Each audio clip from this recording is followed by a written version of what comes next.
Hello everyone, आज मैं आपको एक्स्ट्रा ऑर्डिनरी अटॉर्नी वू का एपिसोड 6 एक्सप्लेन करने जा रही हूँ। काफ़ी डिटेलिंग में एक्सप्लेन करूँगी, तो ध्यान से सुनिएगा, लास्ट तक सुनिएगा, मज़ा आ जाएगा। उससे पहले एक और बात, प्लीज़ यार सब्सक्राइब कर दो। अभी ना मेरे सिर्फ 6 सब्सक्राइबर्स हैं, और अगर आप लोग सब्सक्राइब कर दोगे तो मेरे लिए काफ़ी अच्छा होगा, मोटिवेटेड फील होगा, क्योंकि मैं एकदम ही न्यू यूट्यूबर हूँ। तो हमारे एपिसोड की स्टार्टिंग में चलते हैं। तो हमें सबसे पहले एपिसोड के स्टार्टिंग में एक औरत बैठी हुई दिखाई देती है, जो कि अपनी बेटी को अपनी गोद पे लेके बैठी हुई होती है। पता चलता है कि वो एक्चुअली एक अडॉप्शन सेंटर आई होती है, और वहाँ पे वो अपनी बेटी को अडॉप्ट करने के लिए नहीं देना चाहती। वो एक्चुअली डिटेंशन सेंटर जाने वाली थी, जेल। तो वो उसको वहाँ रखने के लिए देती है कि आप यहाँ रखिए, मैं ज़रूर कुछ दिन बाद वापस आ जाऊँगी। एक्चुअली इसने कुछ 5 साल पहले कुछ क्राइम किया होता है, जिसका कन्फेशन वो आज कर रही है, और इसके पीछे एक बहुत बड़ा रीज़न है।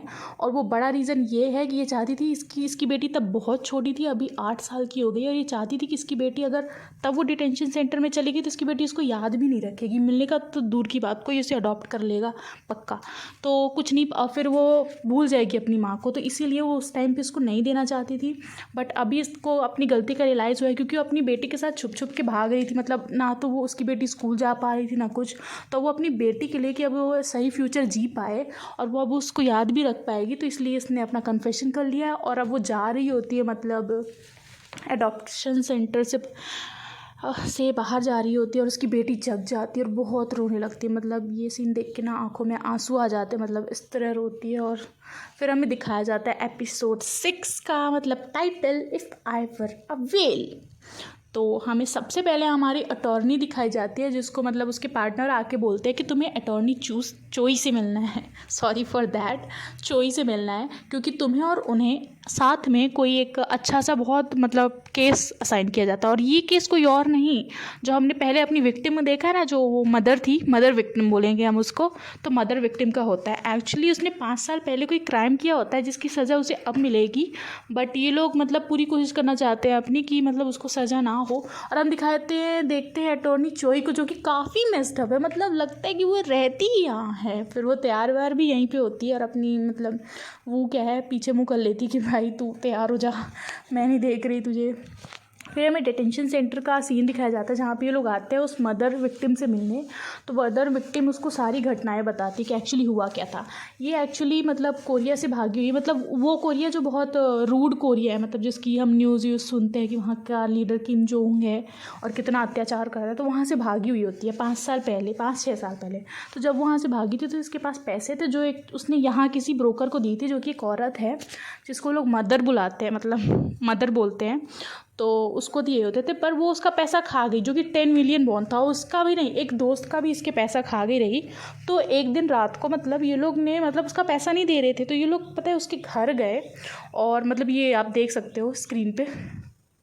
एक्चुअली ये लोग घर गए, और फिर इन लोगों ने प्लान बनाया कि हम लोग क्या है, अब स्ट्रिक्टली बात करेंगे। हम लोग सॉफ्ट पोलाइट होके बहुत बात करते हैं, बोलते हैं, तो वो नहीं देती है। इस बार हम काफ़ी स्ट्रिक्टली बात करेंगे और अपना सारा का सारा पैसा निकाल ही लेंगे। ये आप स्क्रीन पे देख रहे हो ना, ये दोनों। बट काफ़ी काइंड हार्टेड वूमेन रहती थी, बाहर थोड़ी प्रैक्टिस करती है, एक स्टिक ले लेती है और एक मतलब ईंट ले लेती है।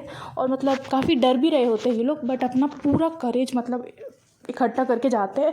अंदर देखते हैं कि वो जो लेडी है ना, वो ऑलरेडी बहुत डरी हुई है, और मतलब उसके मतलब चेहरे पे बहुत सारे मार्क्स हैं मारने पीटने के, और पता नहीं। तो ये लोग मतलब जाते हैं वहाँ पे और चिल्लाने लगता है कि बाहर निकलो, मुझे हमारे पैसे दो। और वो लेडी मतलब रोने लगती है, मतलब वो जो होती है वो रोने लगती है और कहती है पैसे नहीं है मेरे पास, वहाँ नहीं, यहाँ नहीं है। तो ये लोग मतलब हाथापाई पे उतर आते हैं, और मतलब थोड़ा सा उसको पकड़ते हैं, थोड़ा सा बस पकड़े रहते हैं, मतलब मारते भी नहीं हैं। एक मुक्का मार दिया होगा, बट ज़्यादा मारते भी नहीं हैं। और फिर मतलब बट क्या है ना, स्टिक और उससे मतलब काफ़ी तोड़-फोड़, ग्लास व्लास तोड़ देते हैं, बट उसको मारते नहीं हैं। तो जो नीचे लैंडलॉर्ड होती है, तो वो इनसे काफ़ी परेशान रहती है, कहती है हमेशा हल्ला होता रहता है ऊपर। तो वो पुलिस को बुला लेती है, फिर यही होता है और पकड़ी जाती है। तो मतलब उसकी इतनी चोट लगी हुई थी पहले से, कि इन लोग को मतलब ये एलिगेशन आता है कि इन्होंने रॉबरी करने के लिए घुसे, और जब इन्हें कुछ नहीं मिला तो इन्होंने उसको बहुत बुरी तरीके से मारा, जो कि इन्होंने मारा नहीं था। एक्चुअली असली पते तो हमें तब पता चलेंगे, थोड़ी देर बाद पता चलेंगे।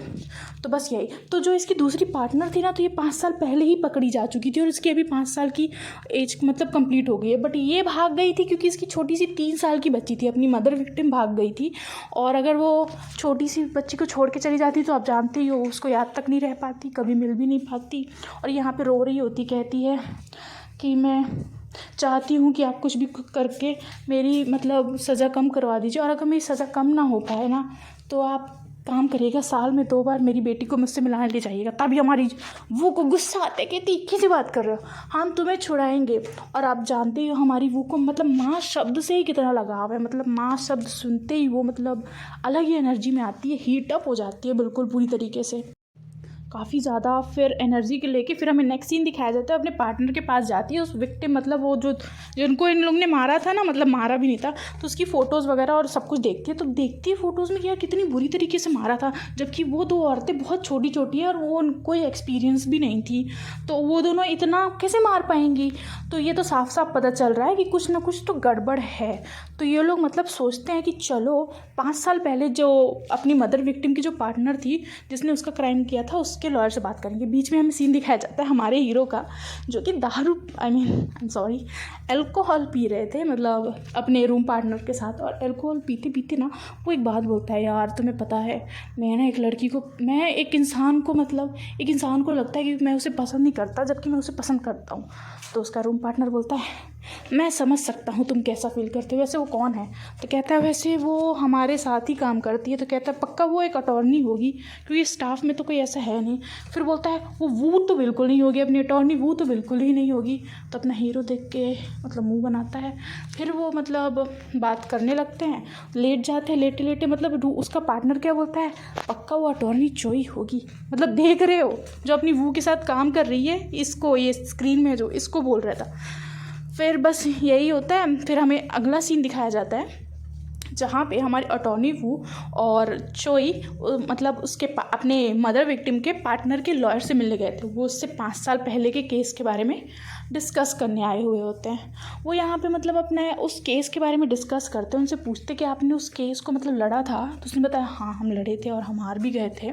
फिर उसने बताया था कि एक्चुअली हमारे हारने का मेन रीज़न था एक डॉक्टर जो एक्चुअली हेट करता है उन लोगों से, मतलब जो दूसरे कोरिया से भाग के आते हैं। उन्हें लगता है कि वो लोग यहाँ क्राइम बढ़ाते हैं, और उसने ही मतलब बायस था, मतलब उनकी तरफदारी नहीं कर रहा था और उनसे चिढ़ता था, इसलिए उसने झूठा स्टेटमेंट दे दिया था। फिर हमें अगला सीन दिखाया जाता है जहाँ पे ये लोग मतलब उस विक्टिम औरत के घर जाते हैं, देखते हैं कि उसका हस्बैंड उसे मार रहा होता है। और यहाँ भी सभी खेल समझ आते हैं कि भाई उसका पति उसको मारता था और उस दिन भी उसके पति ने ही उसको मारा था, तभी उसकी इतनी चोट लगी थी। मतलब कितनी बुरी तरीके से मार रहा था यार, पैर ही पैर, और घर के बाहर, और इतना हल्ला हो रहा था। तभी लैंडलॉर्ड बाहर आती है, वो हल्ला करने लगती है, कहती यार इनका रोज का है, ये कितना दुष्ट पति है, रोज अपनी पत्नी को मारता फिरता है। और फिर मतलब उसके बारे में मतलब ये सब सुन ही रहे होते हैं कि वो उससे पूछते हैं कि मतलब 5 साल पहले भी आप जब ऐसे लड़ाई होती थी तो आप पुलिस को बुला लेते थे क्या। कहती हाँ मैं हमेशा पुलिस को बुला लेती थी। फिर वो ये सोच के उन्हें लगता है चलो एक क्लू तो मिल गया, इसके हस्बैंड ने उसको मारा होगा, तो शायद हम इस तरीके से उसको बचा सकते हैं, या फिर ऐसा कुछ ट्विस्ट ला सकते हैं इस केस में कि हमारी मतलब मदर विक्टिम ने उसको नहीं मारा था, एक्चुअली में उसके पति ने उसको पहले मारा हुआ होता है। तो हम अब कोर्ट का सीन देखने वाले हैं। उससे पहले ये क्यूट सा मोमेंट मतलब हमारे हीरो और हीरोइन के बीच में मतलब एक दूसरे को देख रहे होते, घूर रहे होते हैं, और ये काफ़ी क्यूट सीन था। मतलब दोनों में केमिस्ट्री समझ आती है। हमारी चोई दिखाई जाती है जो कि कॉफ़ी पी रही होती है, और फिर जो हमारा हीरो है उसका पार्टनर आके क्या बोलता है कि जो हमारा हीरो है वो चोई को पसंद करता है। तो अपनी चोई वाज लाइक व्हाट द क्या सच कह रहे हो सही में। फिर वो लोग कहता है अच्छा तुम्हें नहीं जानना, बट वो अंदर ही अंदर स्माइल कर रही होती है। देखो स्क्रीन पे देख ही सकते हो कैसे स्माइल कर रही, मतलब क्या यार लव ट्रायंगल ना शुरू कर देना यार। फिर हमें कोर्ट का सीन दिखाया जाता है जहाँ पे मतलब उस विक्टिम को बुलाया जाता है और अपनी मदर विक्टिम भी होती है, उसकी सुनवाई के लिए आए होते हैं। फिर वो लोग मतलब पूरा सब कुछ हमें केस समझ आता है कि एक्चुअली मतलब क्या है कि जो मदर विक्टिम जिसके घर में गई थी तो उसका पति उसको पहले से ही मारता था। तो बस ये लोग यही मतलब पॉइंट उठा के आज बोलने वाले थे, बट जो विक्टिम होती है एक्चुअली वो अपना मुंह ही नहीं खोलती। और जो ये मतलब जज भी होता है ना, ये भी स्टार्टिंग में थोड़ा सा अजीब ही होता है यार। मतलब सबके फैमिली ऑफ ओरिजिन पूछ रहा है, बोल रहा है तुम कौन सी फैमिली में से बिलोंग करते हो, तुम्हारे वंशज कौन थे, पूर्वज कौन थे। मतलब क्या ही है यार, मतलब तुम यहाँ पे कोर्ट पे आए हो और तुम क्या पूछ रहे हो। फिर अपनी मतलब जो अपनी वो है ऑटिस्टिक है, तो मतलब उसके हाव भाव देखता है और उससे मतलब थोड़ा सा इग्नोर कर देता है उसको। और बाकी जो चोई है ना, तो उसकी बड़ी तरफदारी करता है, क्योंकि चोई के पापा एक्चुअली में एक जज हैं और इससे भी बड़े जज हैं, यू नो। हमें यहाँ पे पता चलता है कि एक्चुअली चोई एक जज की बेटी है, मतलब वाओ। फिर हमें नेक्स्ट सीन दिखाया जाता है जहाँ पे हमारे मतलब ये लोग अब विक्टिम को मतलब लाने की बात करते हैं, और मतलब अब विक्टिम की पेशी होने वाली होती है, तो उससे पहले लोग बात करते हैं कि हमें क्या क्या बोलना है, क्या क्या नहीं बोलना। सॉरी। फिर यहाँ पे विक्टिम आती है, वो शपथ वपथ लेती है कि मैं जो भी बोलूँगी सच बोलूँगी, सच के सिवा कुछ नहीं बोलूँगी, सिर्फ सच सच सच। पर होता क्या है, उल्टा ही होता है, मतलब सिर्फ झूठ झूठ झूठ। मतलब यार देखो, ये औरत अपने पति को बचाने की कोशिश करती है। मतलब जब अपनी चोई पूछती है कि क्या तुम्हें तुम्हारे पति ने मारा था, कहती नहीं, मुझे याद नहीं कि मेरे पति ने मुझे कभी मारा था। और जब वो पूछती है 5 साल पहले का इंसिडेंट, क्या तुम्हें याद था कि मतलब उस दिन पुलिस आई थी क्योंकि तुम्हारे पति ने तुम्हें मारा था, साफ साफ इनकार नहीं। जबकि इनके पास रिपोर्ट है यार कि पुलिस में केस दर्ज हुआ था, उस दिन इसके पति को पकड़ा भी गया था, फिर भी झूठ बोल देती है। तो अपनी मदर विक्टिम को आ जाता है गुस्सा, क्योंकि भाई मैंने तो कुछ किया नहीं, तुम अपने पति की करामात मेरे ऊपर थोप रही हो। ये नहीं कि अपने पति के खिलाफ खड़ी हो जाओ, अपनी मतलब अपने ऊपर जो अत्याचार हो रहा है उनको बंद करो, तुम उल्टा मेरे ऊपर थोप रही हो सब कुछ। तो मतलब जब वो ऐसा करती है तो मतलब कोर्ट का माहौल काफ़ी गर्म हो जाता है, मतलब जज भी काफ़ी गुस्सा हो जाते हैं और उसको शांत होने के कहते हैं और केस ही डिसमिस कर देते हैं। मतलब फिर मतलब मदर विक्टिम को अकेले जाके मतलब अपने जितने भी अटॉर्नीज़ हैं मतलब वो कंसोल करते हैं। फिर नेक्स्ट विक्टिम को, विटनेस को बुलाया जाता है, जो कि होते हैं वही डॉक्टर जो कि मतलब इमिग्रेंट्स को, जो कोरिया से भागे इमिग्रेंट्स हैं, उनको बिल्कुल पसंद नहीं करते, उनके ऊपर अपशब्द बोलते रहते हैं और पटांग बोलते रहते हैं। और जब ये केस आया था तब भी उन्होंने मतलब पूरी कोशिश की थी कि मतलब विक्टिम मतलब जो इनको दोषी करार दिया जाए, मतलब मदर विक्टिम को सज़ा हो। फिर वो इसके बारे में पूछते हैं, तो क्या होता है ना कि उसमें ऐसा आता है कि मतलब डॉक्टर गलत ठहर जाता है, ये लोग खुश होकर यहाँ खाने आ जाते हैं। तभी दूसरा एम्प्लॉय आता है, कहता है तुमने ये क्या किया, पता भी था, मिलियंस का कस्टमर थे वो हमारे, उसकी पूरी कम्युनिटी अब हमसे नाराज़ है, अब हमसे बात नहीं करेंगे, सिर्फ तुम्हारे कारण अब हमारी कंपनी को लॉस होगा। और काफ़ी सुना के मतलब चले जाते हैं। और जो वो का पार्टनर होता है वो अपने ऊपर इल्ज़ाम ले लेता है कि ये मेरी गलती थी, मुझे ही पहले देख लेना चाहिए था कि भाई क्या है कैसा है, मतलब जिस विटनेस को ला रहे हैं उसकी हिस्ट्री क्या है। फिर इनमें दिखाया जाता है कि अपनी मदर विक्टिम फाइनली अपनी बेटी से मिल पाती है। जैसे ही वो अपनी बेटी से मिलती है ना, तो अपनी जो वो होती है ना, वो पास्ट सीन में चली जाती है कि कैसे जब वो छोटी थी तो वो भी मम्मा को बहुत मिस किया करती थी। हालांकि उसे पता नहीं कि उसकी माँ कौन है, कहाँ है, क्योंकि उसकी माँ उसको छोड़ के चली गई थी, शी अबेंडेंड हर। और तब उसे बहुत दुख हुआ करता था, वो हमेशा पूछा करती थी पापा मेरी मम्मी कहाँ है। मतलब देख रहे हो पिकनिक में भी आए हैं, तो भी मतलब पिकनिक नहीं, स्कूल का स्पोर्ट्स डे है, जब मदर फादर आते हैं तो वहाँ पे भी पूछ रही पापा मेरी मम्मी कहाँ हैं। फिर वो वहाँ से चल देती है वो, और रास्ते में सोचती है कि अब हमें क्या करना चाहिए, हम क्या पैतरा आजमा सकते हैं।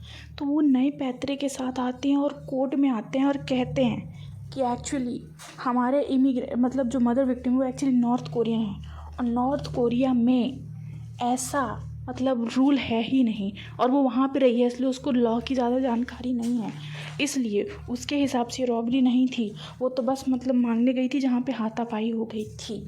और मतलब ये वो साबित करना ही चाहती थी कि जज मतलब मदर विक्टिम से भी पूछते हैं, पर वहाँ पे सारा खेल ख़राब हो जाता है, क्योंकि मदर विक्टिम साफ साफ इनकार कर देती है और मतलब अपने सारे एलिगेशंस और अपनी सारी सच्चाई बता देती है कि देखो हाँ मैंने किया है, क्योंकि वो 10 बिलियन बॉन्ड ना मेरे थे तो मैं लेने गई थी, हाँ मैंने किया है, और मुझे नहीं पता कि मुझे लॉ की जानकारी थी कि नहीं थी, मैंने ज़बरदस्ती किया है, ये देखो यहाँ पे ज़बरदस्ती किया है और मैं मानती हूँ कि मैंने गलत किया।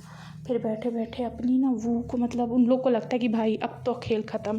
फिर मतलब वो जब केस डिसमिस हो जाए, मतलब वो कोर्ट डिसमिस हो जाता है, तो फिर वो जाती है मतलब जज के कैबिन में उनसे मिलने, और वहाँ जाके उनको ना भाषण देने लगती है तो फिर वो बोलते हैं कि तुम एक यंग अटॉर्नी हो, इसलिए तुम काफ़ी हीट अप हो और काफ़ी ज़्यादा ध्यान दे रही हो। तो कहती है मैं इसलिए नहीं ध्यान दे रही हूँ, मैं इसलिए ध्यान दे रही हूँ क्योंकि जिसका केस मैं लड़ रही हूँ वो एक माँ है और मैं उस माँ को अपने बच्चे से अलग नहीं होने दूँगी किसी भी कीमत पे। फिर हमें नेक्स्ट सीन दिखाया जाता है, ये लास्ट है, मतलब जूरी अपना डिसीजन बताएगी। सबकी फटी हुई होती है क्योंकि लास्ट टाइम पे जो अपनी मदर विक्टिम ने जो सारा कबूल लिया था ना, तो उसके कारण मतलब हमें प्रॉब्लम, इन लोग को प्रॉब्लम जाने वाली। पर जज अपना जज सुनाता है कि मतलब सारे ज्यूरीज ने कहा है कि मतलब मदर विक्टिम गिल्टी है, उसको 4 साल की सज़ा होनी चाहिए। बट क्योंकि उसने कन्फेस कर लिया है इसलिए उसको ज़्यादा लंबी सज़ा नहीं होगी। और उसने मतलब 5 साल के पीरियड में जब वो भाग गई थी तो उसने मतलब कुछ मतलब क्राइम किया भी नहीं है, इसलिए सिर्फ उसे 80 घंटे की सज़ा होगी। फिर हमें नेक्स्ट सीन में एक औरत दिखाई जाती है जो कि एक शॉपिंग सेंटर पे होती है अपनी, वो भी वहाँ पे शॉपिंग करने आती है और दिखाया जाता है कि दोनों में सिमिलैरिटी, दोनों ही मतलब चीज़ें अगर बिखरी होती है ना तो दोनों को बनाते हैं। और यहाँ पे ऐसा दिखाने की कोशिश की गई जैसे वो उसकी माँ हो, औरत उसकी माँ हो। बस ये ख़त्म हो गया। सब्सक्राइब